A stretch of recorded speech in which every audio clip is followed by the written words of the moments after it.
Hare Krishna. Today we will read chapter 1, shlok 15 of Srimad Bhagavad Gita. Purports are given by Srila Prabhupada.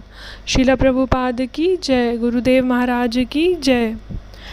Panchajanyam harishi kesho dev dattam dhananjayah pondaram dadmo mahashankam bhim karma vrakodaraha.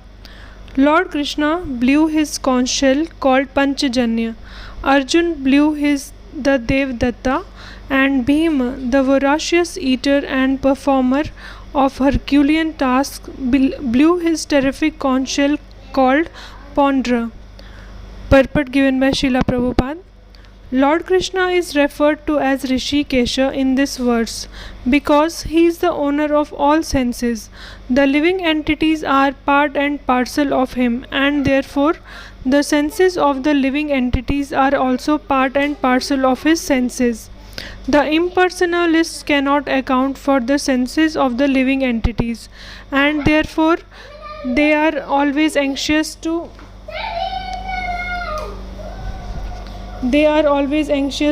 describe all living entities as senseless or impersonal.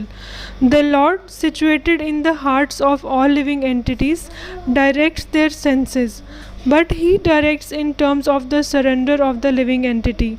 And in the case of a pure devotee, He directly controls the senses.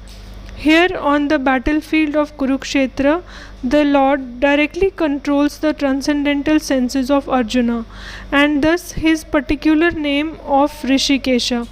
The Lord has different names according to his different activities. For example, his name is Madhusudana because he killed the demon of the name Madhu. His name is Govinda because he gives pleasure to the cows and to the senses.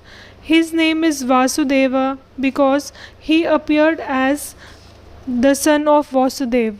His name is Devaki Nandana because he accepted Devaki as his mother.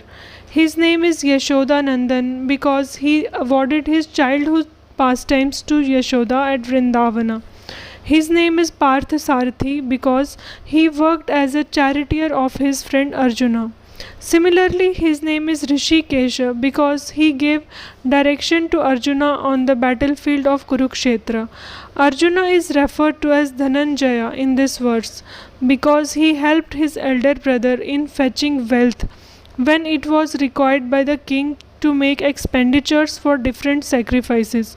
Similarly, Bhima is known as Vrakodhara because he could eat as voraciously as he could perform Herculean tasks such as killing the demon Hidimba. So the particular types of conch shell blown by the different personalities on the side of the Pandavas, beginning with the lords, were all very encouraging to the fighting soldiers.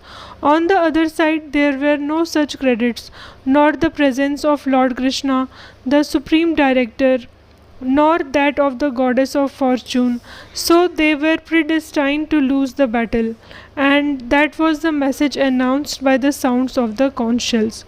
Hare Krishna.